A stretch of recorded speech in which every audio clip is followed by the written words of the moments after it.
C'est l'été sur France Bleu Provence, Cédric Frémy. France Bleu Provence est partenaire des rencontres internationales de musique médiévale du Toronnais, la voix dans tous ses états. Bonjour Maxime Wagner. Bonjour. Administrateur du festival, merci d'être avec nous en direct en studio. Quel est l'esprit des rencontres ?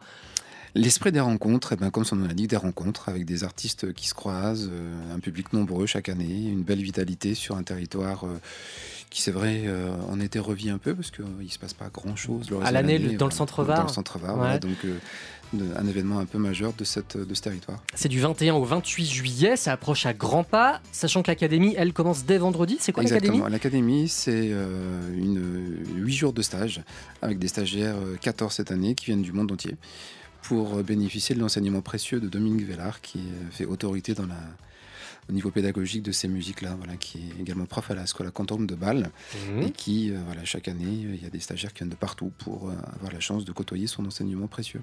Bon, vous allez nous présenter le programme et nous décrire ce lieu incroyable qu'est l'abbaye du Toronnais. Vous êtes notre tchatcheur de l'été ce matin, Maxime Wagner, administrateur du festival Les Rencontres internationales de musique médiévale du Toronnais.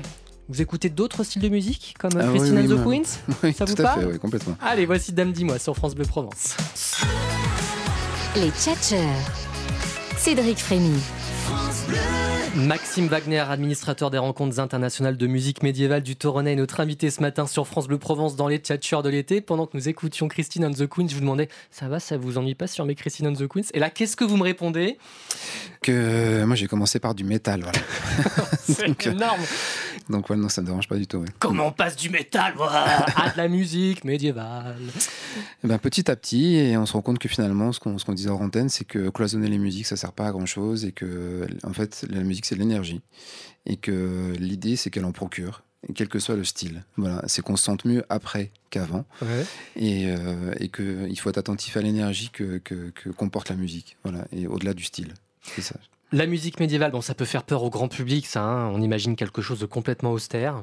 Non, bah oui, c'est ça, on imagine quelque chose d'austère. Et puis ce que je vous disais, c'est que moi, quand je suis arrivé administrateur de ce festival, je ne connaissais pas forcément ce répertoire-là, qui couvre 7 siècles de musique, ce qui est énorme, du 5e au 12e siècle, avec des musiques anciennes, des musiques traditionnelles, beaucoup de musiques traditionnelles qui sont complètement actuelles. Je veux dire, cette année, on accueille Manu Théron, le Cœur de la Plaine, un groupe qu'on connaît bien à Marseille. Voilà, quand on écoute ce genre de musique, on se dit qu'elles sont toujours très vivantes, et on est sur du spectacle vivant.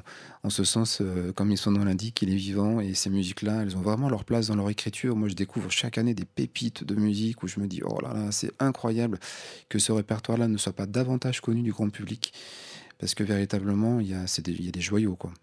Et c'est physique, c'est ça ? C'est physique, ce que je disais, c'est que venir à l'abbaye du Toronnais, c'est faire le pari d'un choc esthétique, en fait. Il y a une douche de son, l'acoustique de ce lieu, l'énergie du lieu, l'histoire du lieu, avec ces musiques-là qui sont vraiment écrites pour que ça sonne dans ces lieux-là, avec une polyphonie. Donc, en fait, c'est l'impression de prendre un train qui s'arrête jamais, qu'on essaie de pousser comme ça, et moi, je trouve ça, c'est une vraie expérience à vivre. Ouais. Il y a de bonnes vibrations. Une excellente vibration. On est complètement entouré de sons.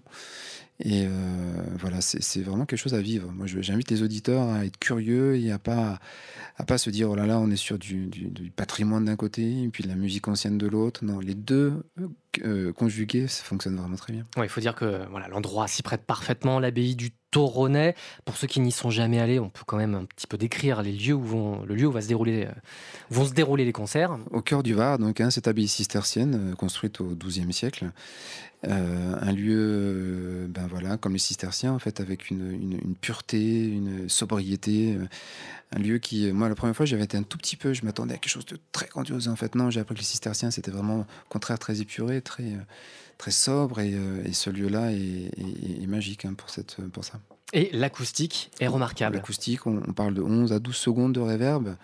Ça reste encore inexpliqué. Il y a chaque année des ingénieurs qui viennent faire des mesures pour comprendre comment c'est possible que ça ait sonné comme ça.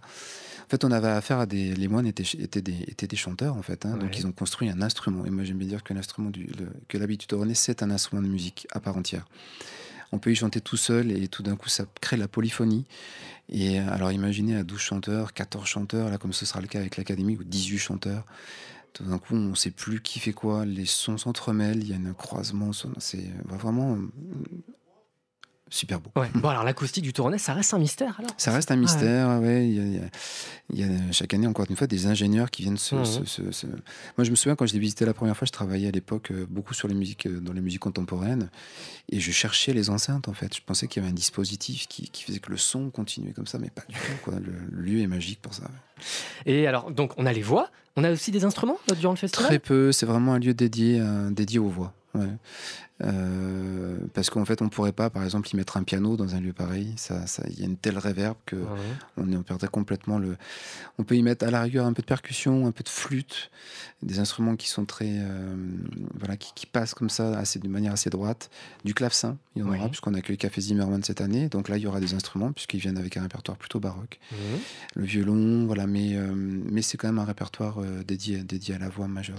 Principalement. Alors la programmation des rencontres internationales du Touronnais, ce festival que vous administrez, Maxime Wagner. Donc ça commence dans quelques jours, c'est du 21 au 28 juillet, donc du samedi 21 au samedi 28 juillet. Chaque soir un concert à l'abbaye du Touronnais? Chaque soir un concert, pas forcément à l'abbaye du Touronnais tout le temps. Sur les 8 soirs, il y a 5 soirs à l'abbaye du Touronnais. Il y a un concert délocalisé à Saint-Raphaël. On est ravis de retourner pour la 3e fois à la basilique Notre-Dame de la basilique de Saint-Victoire. Et puis 2 concerts. On avait aussi à cœur de faire vivre le village du Touronnais. Donc 2 concerts à l'église du Touronnais dans une forme plus intime, avec des formes, des propositions. Voilà, un duo et puis un récital qui permettront aussi au public de découvrir une autre facette de ce répertoire-là. Voilà, et puis 5 soirs à l'abbaye du Touronnais. Voilà, ça commence avec l'Académie de musique ancienne, où là il y aura ce que je vous disais. Donc restitution du stage. Restitution du stage, 8 jours de travail intense, et puis on ouvre avec ça. Ils viennent d'où alors? Vous disiez qu'il y avait beaucoup d'étrangers. Oui, ils viennent d'Italie, ils viennent d'Australie, ils viennent de Suisse, ils viennent d'Ukraine, ils viennent de Turquie sur les 14 là, donc vraiment quelques Français également. Ouais. Mais ce que je vous disais, c'est que l'enseignement de Dominique Vellard est très précieux, il est rare.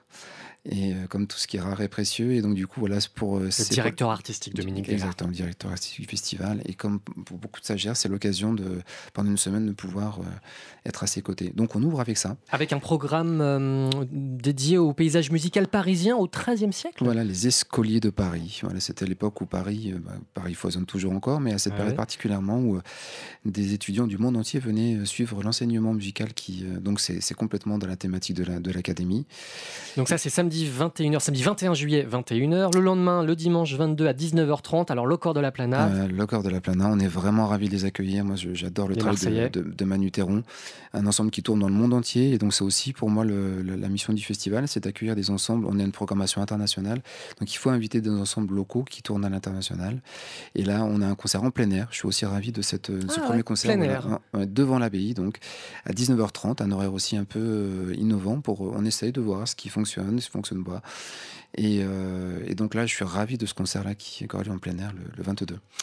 Ensuite, le lundi 23, là, c'est à Saint-Raphaël, basilique Notre-Dame de la Victoire. Un mot du programme Oui, 6 chanteurs que Dominique a formés à Bâle sur une messe à 5 voix, chantée par 6 chanteurs, donc à Saint-Raphaël.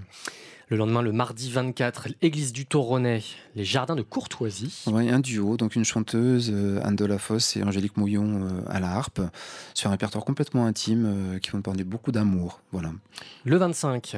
Le 25, Viva Bianca Luna Biffi, une italienne magnifique qui viendra avec sa vielle et nous chanter des chansons de troubadour. Elle nous invitera à ralentir le pas. Voilà. Le 26, Espagne. 26, avec 4 chanteuses, dont 3 espagnoles, les Cantaderas, sur un répertoire assez festif de musique espagnole. Le 27, Café Zimmermann. Café Zimmermann, implanté à Aix, résident au Grand Théâtre de Provence. Voilà, on est aussi ravis de les accueillir avec la star Damien Guillon, qui fait une carrière fulgurante, ce contre-ténor français qui tourne dans le monde entier. Donc ça va être un des grands moments du festival le 27 juillet. Et le 28 pour la dernière soirée, l'ensemble Gilles Binchois, donc dirigé par Dominique Vellard, le directeur artistique du festival. Merci beaucoup Maxime Wagner. Merci à vous d'être venu nous voir, nous présenter ces rencontres, et donc on aura appris qu'un ancien métalleux peut administrer les rencontres internationales de musique médiévale et ancienne du Touronnais. Bon festival. Merci à vous. Et à très bientôt sur France Bleu Provence. Nous sommes votre radio partenaire, donc c'est à l'abbaye du Touronnais, mais pas que, vous l'avez entendu. Et c'est du samedi 21 au samedi 28 juillet.